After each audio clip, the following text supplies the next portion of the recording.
When former FBI agent Daniel Price moved into Heritage Oaks, he thought he'd finally escaped the shadows of his past, until a homeowners association that didn't exist began fining him for rules he never broke, watching him through cameras he never installed, and punishing him for disobedience no one dared speak of. Daniel Price had seen horror in many forms: serial killers, cold-blooded assassins, the disfigured wreckage left behind by bombings, but nothing in his 30 years with the Bureau had prepared him for the quiet unease of Heritage Oaks. It began with a sense of misplacement, the kind you couldn't put your finger on. The neighborhood was surgically clean. Lawns trimmed with unnatural precision, fences standing at exact symmetrical distances, porches identical to the inch. The air smelled like synthetic pine, and the silence wasn't peaceful. It was heavy, like it was waiting to be broken by something wrong. The first letter arrived on his third morning. There was no stamp, no postmark, just a white envelope slid under his door, with his name printed in perfect block font. Inside was a citation from Heritage Oaks HOA, stating a violation had occurred: improper edging of the front grass line, $75 fine. Confused, Daniel stepped outside. His lawn was flawless. Fresh sod, measured and laid by professionals. He'd barely had time to even walk on it, let alone mess it up. Still, he thought maybe it was just a clerical error. He went online to look up Heritage Oaks HOA. There was no website, no board names, no bylaws. A search through the state's official HOA registry returned nothing. Curious, he called the county records office. The clerk on the other end hesitated before answering, said Heritage Oaks had dissolved its HOA 7 years ago after a lawsuit, and no new charter had been filed since. That should have been the end of it. But the next day, a second letter arrived, this time tucked into the windshield wiper of his car. Another fine, this one for exceeding driveway boundary by 9 inches. The ticket included a photograph, his vehicle taken at night, headlights off, no flash, grainy but clear enough to identify the license plate. Someone had stood just feet away from his home, in the dark, watching. That night, Daniel stayed up. He watched the street through his living room window. Nothing moved. Not a car. Not a person. The next morning, another letter was inside his mailbox, this time listing multiple violations: outdoor garbage bin visible before 6 a.m., porch light left on past 10 p.m., and unauthorized decorative elements, referring to a ceramic owl he'd placed on a windowsill. The fines were now totaling $375. In red ink beneath it, failure to comply may result in formal action. Daniel wasn't paranoid, but he wasn't stupid either. He'd seen intimidation tactics before. Letters without traceable origins. Photos taken from hidden angles. Passive threats disguised as policy. And most of all, he knew the feeling of being watched. It crept into him slowly, from the back of the neck down to the stomach. He began noticing the subtle patterns. A black SUV parked across the street every morning, windows tinted so dark it reflected sunlight.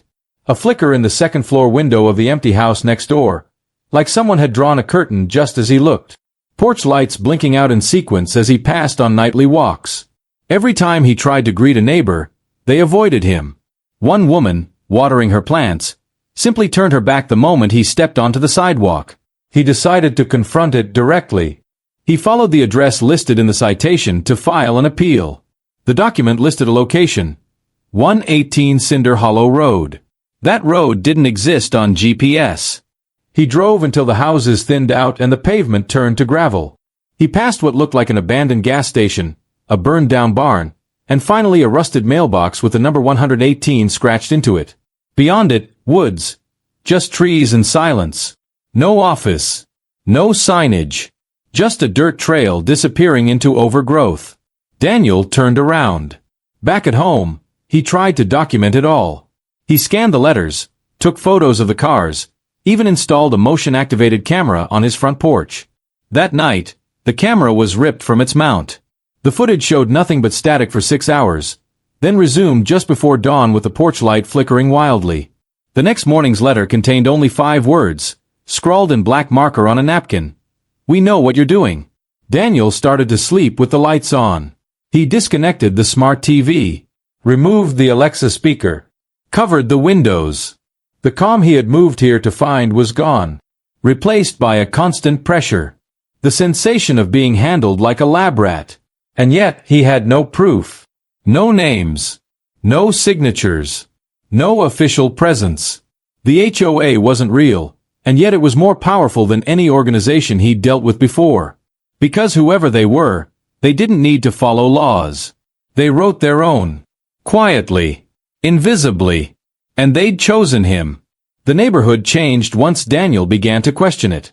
The subtle surveillance became bolder, less restrained. On the fourth night, just after midnight, his doorbell rang once, brief and sharp. He rushed to the door, but no one stood outside. Only a single, white envelope resting on the welcome mat. No wind. No footsteps. No retreating vehicle. Inside the envelope was a new notice, with a blurry black and white photo showing his living room taken from the street, the blinds slightly parted. The caption beneath it read, "Visible interior lighting after curfew, $150 fine." That same morning, his mailbox was padlocked shut. He hadn't done it. There was no key, no explanation. The padlock wasn't cheap. It looked industrial, thick and solid. He called the postal service to report tampering, but the representative paused when he mentioned the address. After a long silence, she muttered something about a note in the system, then told him someone had already filed a hold on his mail. He asked who authorized it. She replied flatly, "The HOA Association." That day, he knocked on doors. Any door. Just someone to confirm they were experiencing the same. The first 4 went unanswered.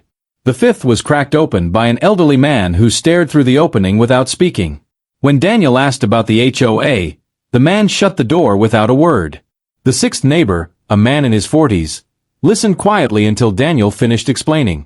Then he leaned forward and whispered, "Some rules weren't meant to be broken," before closing the door just as slowly. Daniel checked the county land records again. There were no taxes filed under any association. No board members. No HOA insurance. No property management firm listed.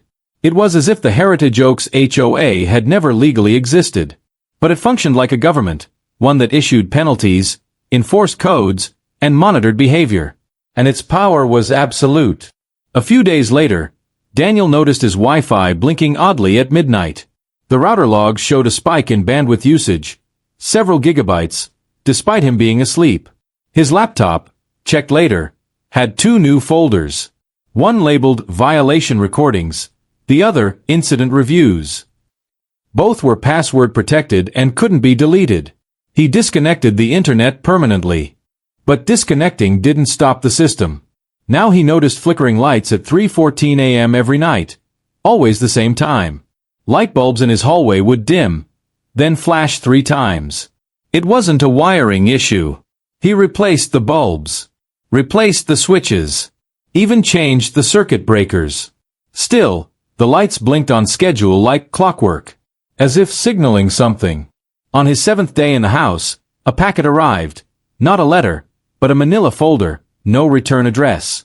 Inside were documents resembling court transcripts. They referred to Daniel by name, labeling him Subject Number 42, and detailing supposed infractions dating back to his first night. Page after page listed fabricated events. Failed to greet patrol at 2200 hours. Unauthorized window glare at 1:16. Psychological resistance detected during external survey. At the end of the document, one phrase stood alone in bold red font. Corrective conditioning recommended. Each night, new signs of intrusion appeared. Furniture slightly moved. Refrigerator magnets rearranged. Faucets dripping when they hadn't been used. One morning, his kitchen chairs were all turned to face the window. The next night, his bedroom alarm clock rang at 4:17 a.m., though he never set it. When he touched it, the display flickered to static for several seconds before returning to normal. The sounds came next.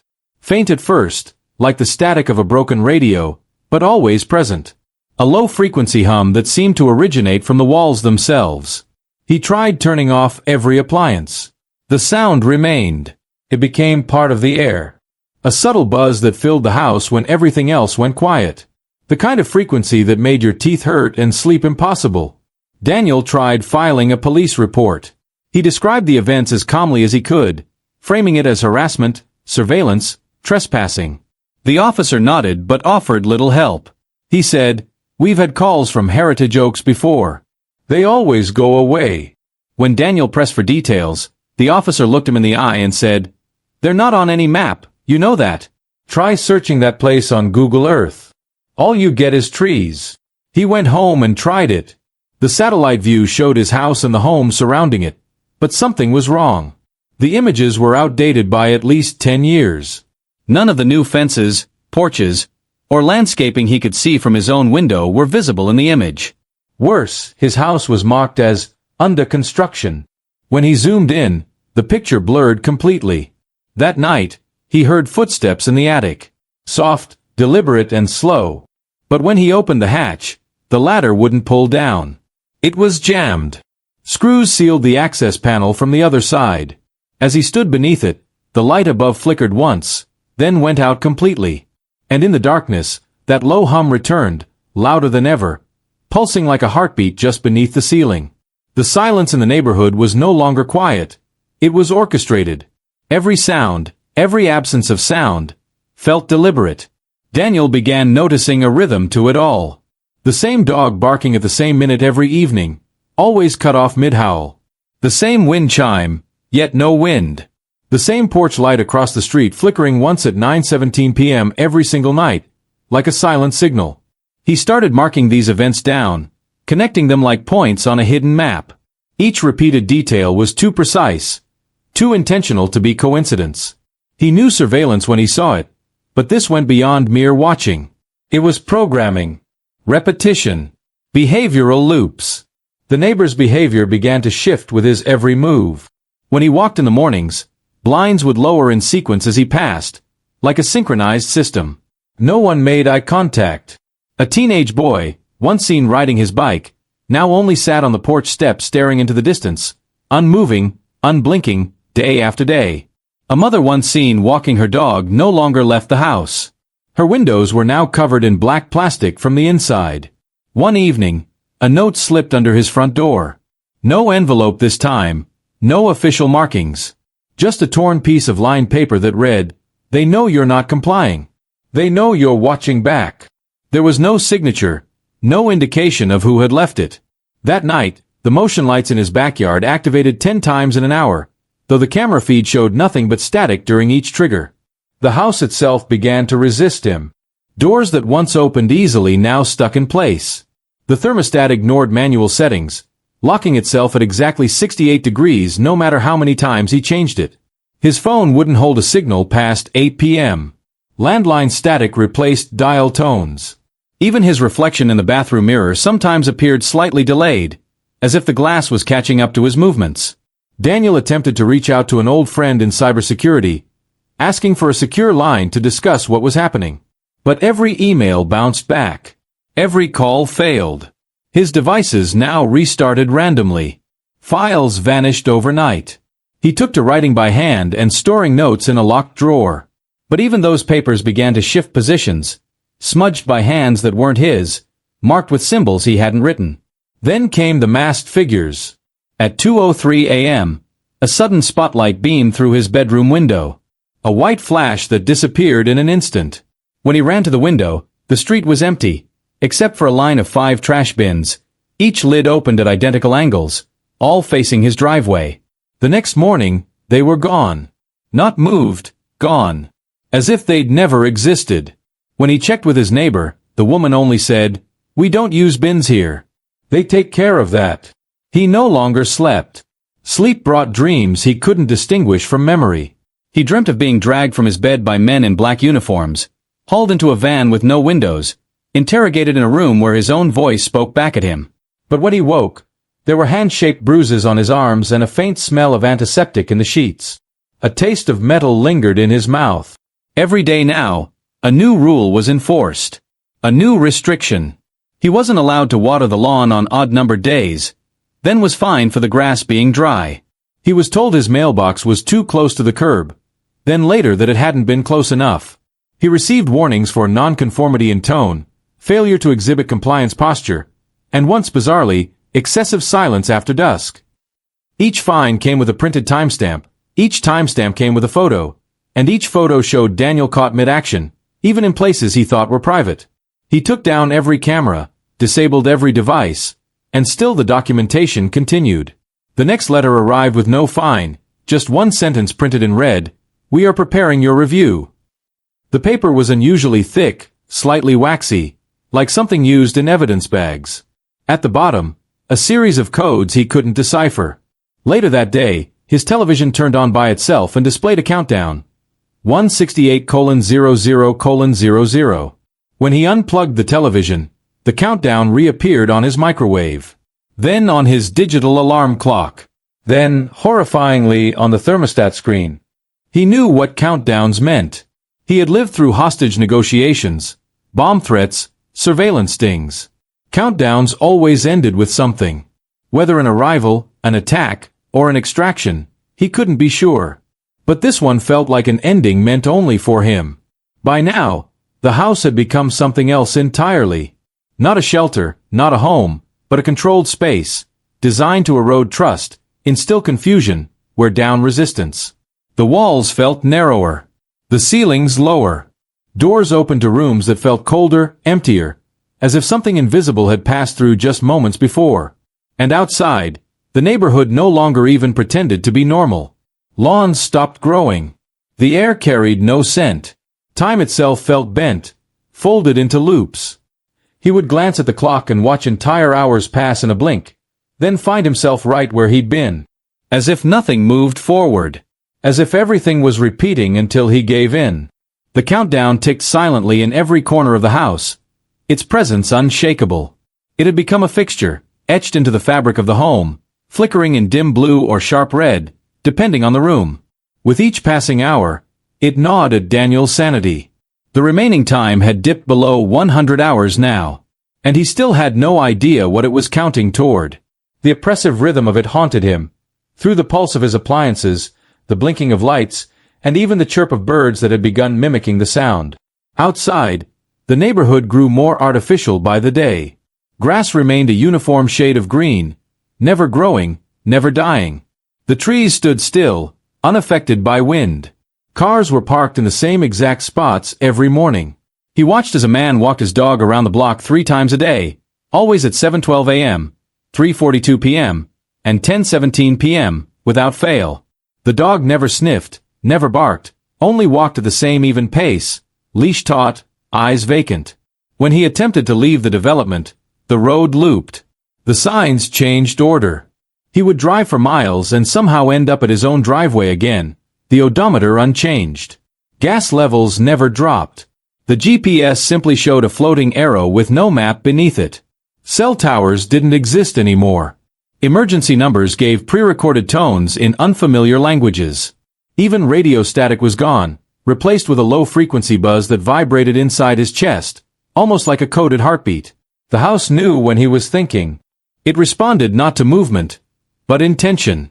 The moment he resolved to leave a room, lights in the hallway would dim before he even stood. The refrigerator clicked open before he became hungry. The water in the sink ran warm the moment he reached for it.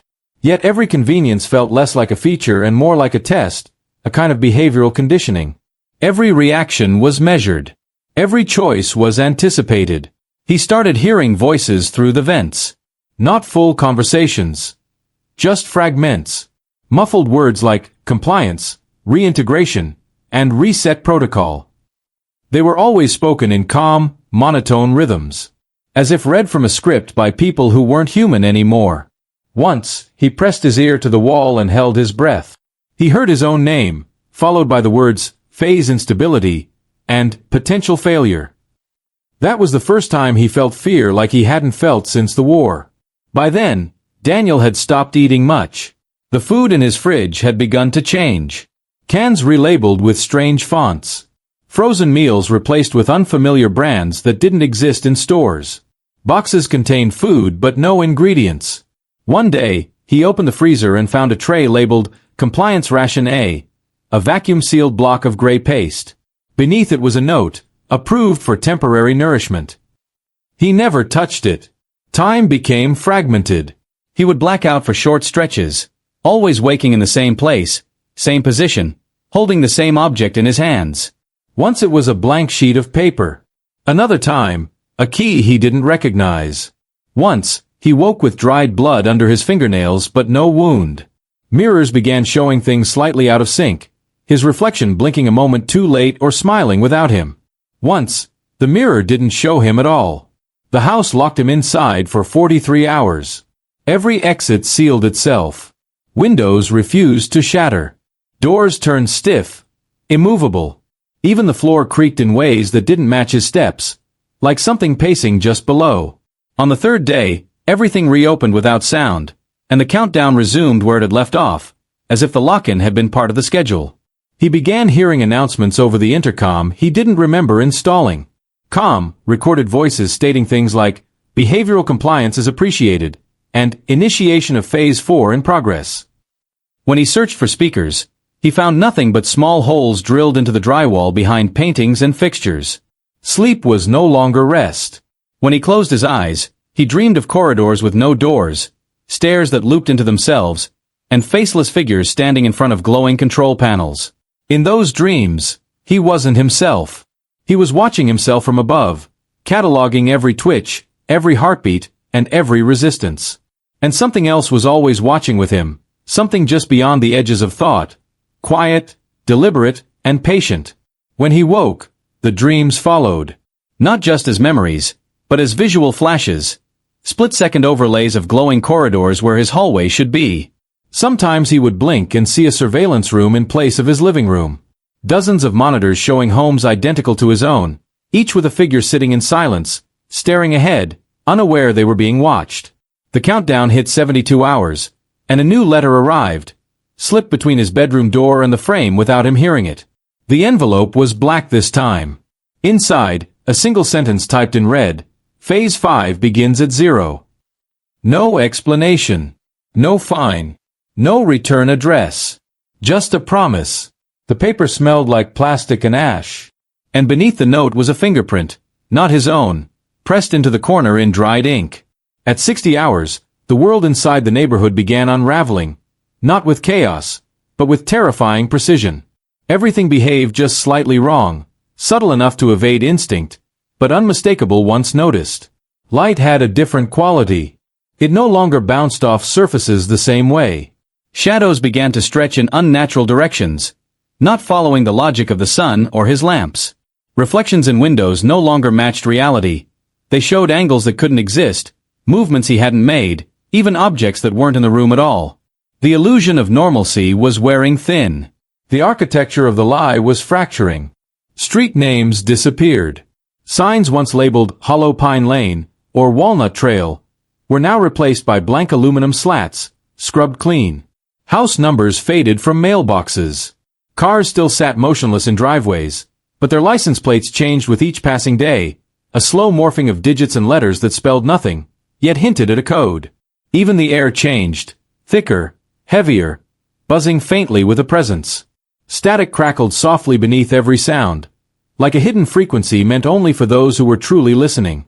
New figures appeared. They didn't knock. They didn't speak. Dressed identically in gray maintenance uniforms with no logos, they walked the neighborhood silently, wheeling empty trash bins or measuring fences that didn't exist. Their faces were blank, their skin smooth and expressionless like molded plastic. And every time Daniel blinked, they were standing closer, never caught moving, just present. One leaned down to examine a flower bed that had never been planted. Another stood motionless by a fire hydrant for hours. He never saw them leave. But when he looked away, they vanished, leaving no footprints or trace of having been there. The countdown became more aggressive. Now it blinked with urgency in red bursts, sometimes accelerating without warning, dropping minutes and seconds, only to resume its slow descent later. It appeared not just on devices, but burned itself into walls, etched onto glass, projected against ceilings. Once, Daniel scraped a mirror clean only to reveal the numbers pulsing behind the surface like blood behind skin. The house altered its dimensions. Hallways felt longer. Ceilings lowered when he wasn't looking. Closets revealed false backs, and once, when he pressed a closet wall, his hand sunk slightly, as if the structure was pliable, not solid. The layout he memorized was no longer reliable. Doors led to rooms that shouldn't connect. One night, he stepped into his bathroom and found himself in the garage. Another time, The bedroom opened directly into the front yard, though the outside showed no door. There was no more mail. The mailbox remained sealed. No packages arrived. No deliveries. No trash pickups. Yet every morning, without fail, a fresh bottle of water appeared on the porch. Always the same kind. Label-less. Cold to the touch. Sometimes two. Sometimes none. Once, it was warm and tinted faintly yellow, with the words, Fluid Variant C, stamped into the cap. Daniel tried writing down the sequence of events, mapping the timeline, detailing the inconsistencies. But the notebook's pages began rewriting themselves. Sentences he never wrote appeared between lines. Words erased themselves overnight. Diagrams he carefully drew turned into spirals. On the 7th morning, he opened the book to find every page filled with the phrase, "The HOA is not a body. It is a system." The whispers increased. Not in volume but in clarity. Now he could make out fragments of entire conversations. Calm, mechanical voices discussing subjects, compliance thresholds, and the effects of isolation on behavioral collapse. One voice always spoke in questions, the other in statements. They debated in emotionless tones whether Daniel's resistance indicated integrity or instability. One voice insisted he was nearly broken. The other believed he had passed every test so far. Weather stopped. The skies remained the same gray tone. No rain, no wind, no sun. The temperature never shifted. He saw birds mid-flight freeze for half a second before resuming, like corrupted frames in a glitched video. One day, a small plane circled above for 3 hours in silence, never lowering, never deviating. Through binoculars, its windows were blackened. No identification. Just circling. Always circling. At 43 hours, his front lawn was paved overnight. Not with concrete, but a rubbery, seamless material that absorbed sound. His doorbell transformed into a biometric scanner. His house key vanished. Now, the door only opened when he thought of leaving, and only then if it allowed him. The kitchen sink began dispensing only a thick, tasteless gel. His food stockpiles spoiled instantly. Expiration dates reversed. Wrappers sealed shut despite already being opened. He found a note inside his pillowcase, written in tiny red ink. Phase 5 is not punishment. It is integration. Stop resisting. You're not here to escape. You're here to become. Sleep deprivation no longer mattered. His body adapted unnaturally, blood pressure steady, pulse regulated, fatigue absent. He hadn't blinked in hours, yet his eyes remained moist. He hadn't spoken aloud in days, yet his voice echoed from vents when he moved, repeating past words from conversations he no longer remembered having. The illusion of neighborhood, of home, of choice, it had all been dismantled. There were no neighbors now. No other voices. Just Daniel. And the system watching, guiding, reshaping him toward whatever the countdown demanded. At 24 hours, the countdown synchronized with Daniel's heartbeat. Every thump in his chest was mirrored by a silent pulse in the lights, the walls, the screens. The house breathed with him now. Not literally, but perceptibly. When he paused, everything paused. When he panicked, lights flickered. When he moved, the air grew heavier, like it was preparing for something imminent. He wasn't just being watched anymore. He was being mirrored so precisely that the environment began to feel like an extension of his mind, as if the house had become a shell meant to mold his psyche into something programmable. The clocks vanished. Not turned off or hidden. Gone. Microwave displays, wall clocks, oven timers, all blinked off permanently. Only the countdown remained, flickering at every surface, humming beneath every object. The red digits dipped under 20 hours now. And Daniel no longer recognized his own home. The furniture changed placement without him noticing. His clothes were replaced by duplicates with no tags. Books had blank pages. Photographs in frames now showed unfamiliar faces. People smiling in settings he didn't remember. People who stared back just a little too long. Outside, the sky grew darker, not from nightfall, but from something unidentifiable. It wasn't weather. It wasn't shadow. It was like the sky itself was dimming, turning matte, like the world beyond the fence was being erased in preparation for something else. Trees dissolved into silhouettes. Houses beyond 3 lots down were now little more than cardboard cutouts. Details blurred, dimensions warped. There were no birds anymore. No insects. No ambient sound. He no longer heard his own footsteps unless the house allowed it. The floors had stopped creaking. Every step now felt cushioned, silenced by an invisible mechanism. The echo of his own movement returned with a delay, distorted as if played through a broken speaker. The mirrors didn't reflect light properly anymore. He could no longer use them to see himself. They showed versions of his home where he wasn't present, like he had already left, or never existed at all. Sleep was no longer voluntary. He would black out standing up and wake up seated somewhere else, a different room, always surrounded by things he hadn't owned. Mechanical components, odd metallic devices, spools of cable. His hands were marked with ink symbols when he awoke, most of them rubbed out before he could record them. Once, his palms were covered in tiny barcodes. The scanner embedded in his living room wall blinked green when he passed it that day. Messages became internal. He no longer found notes, he heard thoughts that weren't his. Calm instructions, neutral and direct. Stand up. Walk left. Remain still. Phase convergence requires silence. When he tried to resist, the house responded, not with violence, but absence. His voice would vanish, his reflection blur, his sense of touch dull. 4 hours at a time, it was like he didn't exist in full. Only pieces of him were allowed through the system at any given moment. At 16 hours, he lost the concept of distance. The hallway stretched endlessly no matter how far he walked. Rooms stacked themselves out of order. He stepped into his kitchen and found himself in the attic. He turned around and was back at the front door. Gravity no longer felt fixed.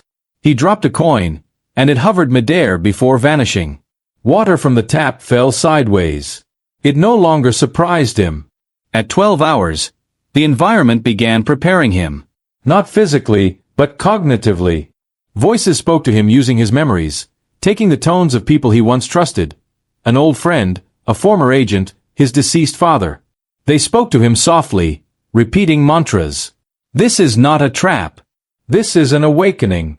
They tried to control you. We are trying to free you. Stop being who you were. Start being what you are becoming. He hadn't looked outside in hours. But when he finally did, he saw no roads. No driveways. No houses. Just a wide, flat plain of gray surface stretching into infinity. No sky. Just a dome of matte color. At the edge of the horizon, he saw his house again. Exactly the same. Flickering like a mirage. An exact replica. Another version. Or perhaps his was the copy. Perhaps it always had been. At 8 hours, his memories began to bleed. He recalled events that didn't happen. Conversations in languages he didn't speak, training exercises he had never attended, missions that ended in rooms made of smooth white metal. His memories of childhood began to rewrite themselves. Now, instead of growing up in Boston, he remembered a childhood inside a facility where children were taught how to pass as civilians, how to imitate normalcy, how to infiltrate and report. The voice now spoke continuously. It no longer paused. It filled every silence, every breath. Time is closing. Body is complete. Integration is ahead. You are ready. And then, at 6 hours, a final message appeared, not on a screen, not on paper, but imprinted in the wall itself, carved with surgical precision. You were never the resident. You were always the subject. The house was not his enemy. The neighborhood was not his prison. The system had never been punishing him. It was refining him. The countdown continued. But now he understood. It wasn't counting down to an end. It was counting down to a beginning.